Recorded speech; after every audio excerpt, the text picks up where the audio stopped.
क्या जल्दी घर जा सकती हूँ मैं? कितनी जल्दी घर जाना है? अभी जाना है मुझे।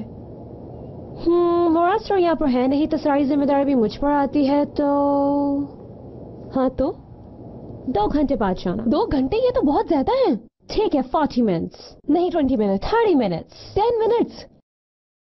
क्या मसला है? तुम्हें कुछ समझ क्यों नहीं आता? ऐसा क्या है जो तुम्हें अभी भी जाना है ऑफिस से?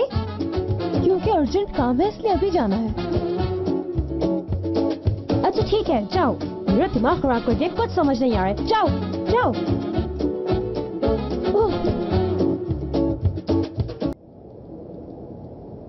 यहाँ खड़े होके तमाशा देखते रहे। निजात, तुम यहाँ चुप करके बैठे हुए थे और वो मेरी बेइज्जती किए जा रही थी। तुम भी तो मुराद को बुरा भला बोले जा रही थी और उस पे इल्जामात की बौछार कर रही थी। हाँ हाँ, ये भी मेरी गलती हुई। उनके मासूम पोते ने क्या किया ये किसी को नजर नहीं आ रहा। अच्छा, तो इसका मतलब ये हुआ कि उन्होंने मुझे जो कुछ कहा ठीक कहा। वो इसीलिए मुझे बुरा भला कहती क्योंकि तुम उन्हें कुछ नहीं कहते।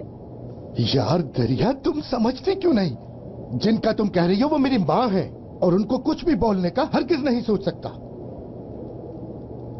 वो तुम्हारी माँ है तो मैं भी तुम्हारी बीवी हूँ। एक बार तो तुम मेरे लिए बोल सकते हो ना। जिस दिन से मैंने इस घर में कदम रखा है तब से तुम्हारी एक्स वाइफ की यादों से लड़ती रही हूँ। कोशिश करती रही कि मैं भी इस घर में अपनी कोई जगह बना सकूं। तुम्हें क्या लगता है ये सब करना मेरे लिए बहुत आसान था? किसने कहा तुम्हारी इस घर में जगह नहीं? खुद साख्ता सोच है तुम्हारी।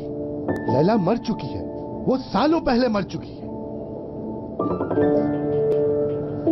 मैंने सब कुछ तुम्हारी खातिर छोड़ा। अपने दोस्त, अपना करियर और अपनी जॉब भी, ताकि तुम खुश रहो। तुम ऐसा करने का नहीं कहा था मैंने। इसका कसूरवार मत ठहराओ मुझे। तुम्हारी अपनी ठीक कह रही थी।